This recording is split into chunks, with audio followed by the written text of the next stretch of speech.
I heard a loud pop, and I turned around and I saw him, and he was just going, and he was completely passive, and he was just shooting, and he shot one young man, and then I crouched down onto the floor, and I'm pretty sure he shot the ceiling, and then he shot the girl next to me, and she fell down, and as everyone was running, I could just hear her screaming, "Help me," and she was screaming, help me," over and over, and I just stayed down, and like maybe a minute or so passed, and I looked back up, and the hallway was empty, and my legs were all dusty from where he shot the ceiling, and the girl next to me, she was bleeding. She'd been shot in the back, and I looked to my left, and there was the boy he had shot. I looked to my right, and there down the hall there was another boy, someone I assumed that was shot, and a little while away next to next classroom I could see the pistol that he'd used, and it was just very scary, very surreal, and I couldn't believe what's happening. I thought, well, not my school, surely.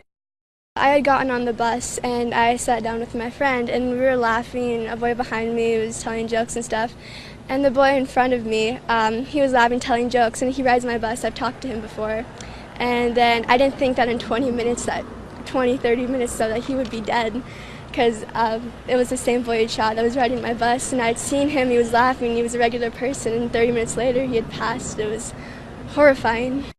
The girl next to me, I didn't know she was in my class. I didn't know she was in my class. I didn't know she was in my class. I didn't know she was in my class. She's a very nice girl, and she was shot in the back, and she took it very bravely. She was very brave. I just knew she had been shot, and I thought the possibility she was going to die, so I grabbed her hand. I started. As I was going down the stairs, I heard a couple shots fired. Everyone was freaking out, saying that it was a gun. And as we were walking, the whole class together, I actually was speaking to the suspect, Nicholas Cruz. And as I was speaking to him, he seemed very, I don't know what the word I want to say is, but he was trouble in middle school, so I kind of joked to him about it and said, "I'm surprised you weren't the one who did it." And he just gave me a huh. So that's really what happened. You were walking down the hall, he had already fired at that time? Yes, sir, with him. Weren't you scared? In the moment I wasn't, because there was definitely another shooter involved, but... Oh, you think he was not the only one? No, definitely not. Why do you say that? Because when shots were fired, I saw him after the fact. So, and the shots were coming from the other part of the building. So there definitely had to be two shooters involved, I believe. That's the first I've heard of that. We turn now to a young woman named Samantha Grady. She's a junior at that high school, and Samantha was hiding in a classroom, was actually grazed by bullets during that shooting. Samantha, good morning. It's good to see your face. Thank you for being with us. Anytime. Thank you for having me. Samantha, first I want to know how you're feeling. I know you did get some bullet wounds, and I know your best friend was shot right next to you. Yeah. Do you know how she's doing? Yeah. Have you been able to hear what happened to her? Yeah, unfortunately, she didn't make it. Oh. Samantha, we're so... Yeah. We're so sorry about that, Samantha. So sorry.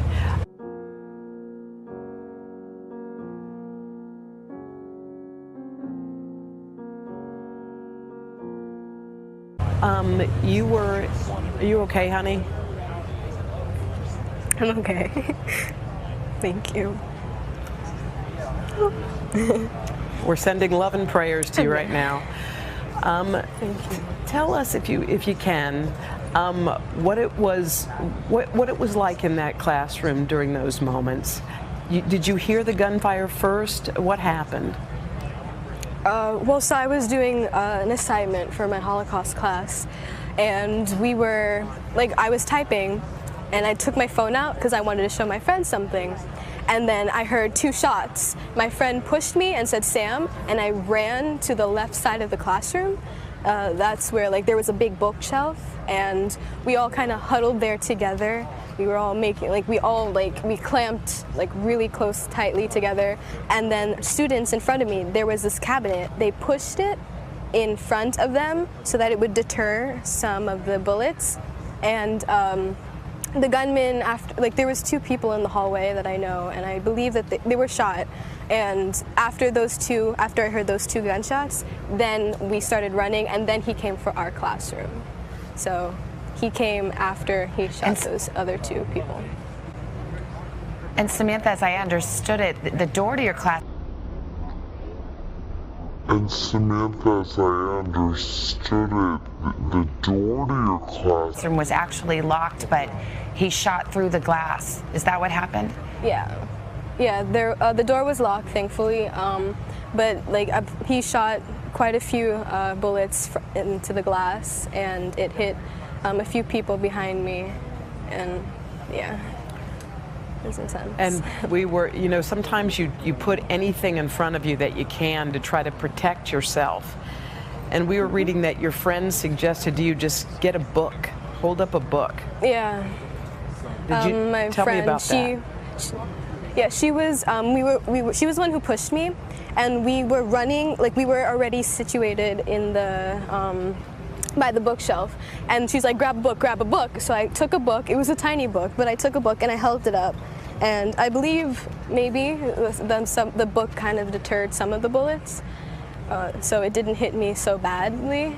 But she was the one who gave me the idea. Yeah, she definitely helped.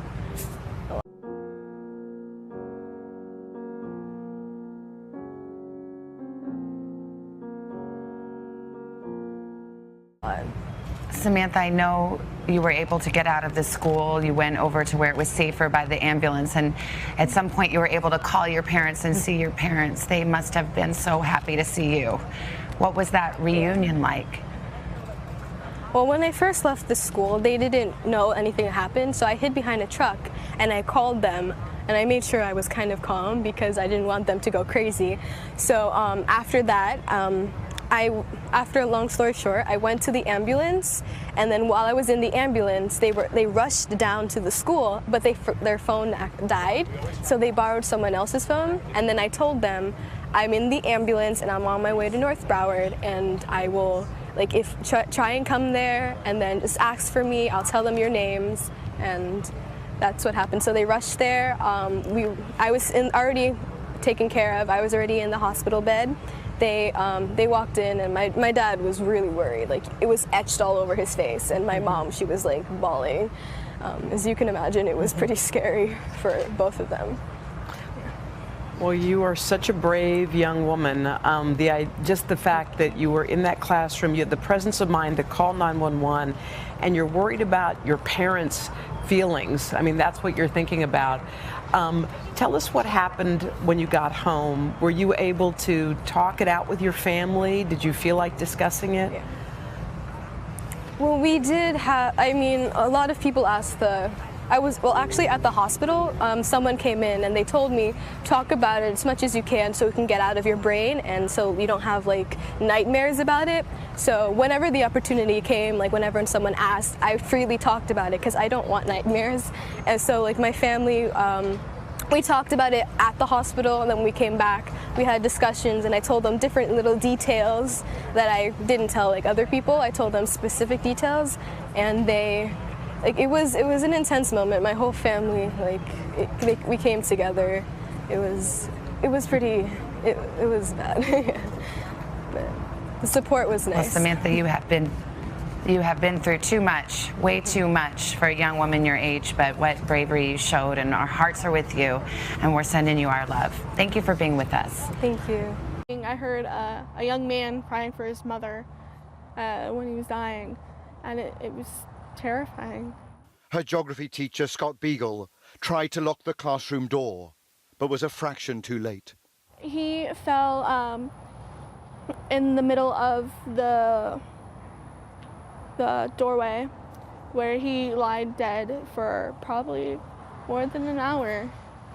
And I was crying because he's my favorite teacher. What would your message to President Trump be? My message, please do something. That's all I'm asking, is to please do something. I lost multiple friends today. I lost my favorite teacher. I lost people I cared about the most. Kelsey and her fellow students are left to ask a question that goes to the heart of this nation's political culture. Why on earth is America paralyzed, unable to even address this epidemic of gun violence? Why on earth is America paralyzed, unable to even address this epidemic of gun violence? And now on to an eyewitness, a student who was at Stoneman Douglas as this horrific event unfolded. David Hogg is joining us now from Broward County. And now on to an eyewitness, a student who is at Stoneman Douglas as this horrific event unfolded. David Hogg is joining us now from Broward County. Tell us about that gazebo area where certain kids sit in the lunchroom. It was called Owen's Gazebo or something like that, where kind of some of the outcasts sit. I was reading about that he wasn't even welcome in that area where kind of some of the, it was in social media, but some of the freaks in school sit because they're not accepted in the rest of the school. Tell me about that. Isolated. In one case, he described himself as being bullied. Did you hear anything about that he was bullied by one particular individual and that he was going to get him? Did you hear anything about that? Oh. David, incredibly poised delivery of information tonight, and our emotions are with you. David, thank you so much. We really appreciate your words tonight. And our prayers are with all of you and your family and the schoolmates and all of those who've lost their lives tonight. Yes. And it was like, we just automatically knew when we hear that just to go in hiding because no one in my class ever heard that before. So we all automatically went and hid under the teacher's desk. What did your teacher do when the shots began? My teacher, usually the teacher at first we thought it was a drill. And usually the teachers know if it's a drill, and she just looked concerned. So we're all trying to stay calm, hiding. Most of the class tried to fit behind her desk, and there was 10 kids on the other side by the computer cart, kind of near the window. And the teacher, she had her phone. We were staying there for a while, and then she was on her walkie and talking to administration, and she was on the phone with the police. And we all stayed calm, just try to relax because no one really knew what was happening. How long did the shots go on, would you say?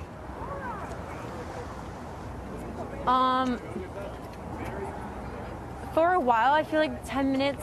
We heard it at first and we're hiding, and then we knew it was real when we saw the bullets, the shots go through the window and glass shattered everywhere. And a couple of kids in my class got hit. Where were you? I was hiding with the teacher and a couple of students, by her desk, hiding away from the window. Oh, were the students in your class badly injured? I don't know how bad. It was hard to see, but when I saw them leaving, there was just a lot of blood, and they were pretty calm about it, but it was just really traumatic to watch it. Oh, did you text your parents from the classroom? I didn't have my phone at the time, but my parents knew. We had to run as far as we can, and we all had to stay calm. It was really hard watching everyone. People were crying. There was a lot of blood everywhere. Leaving the hallway, looking on the floor, seeing blood, and just kids, just such a scary thought. When did your parents find out you were okay? Once I left, my backpack and everything is still in class right now. My car's there, my keys. Oh, did you text your parents from the classroom? I didn't have my phone at the time, but my parents knew. I just grabbed my phone and ran, and my mom called me a bunch of times. I wasn't answering, so she was worried. But then I called her. I was walking away, and I was with a bunch of kids, so I felt safe and just walked as far as I can.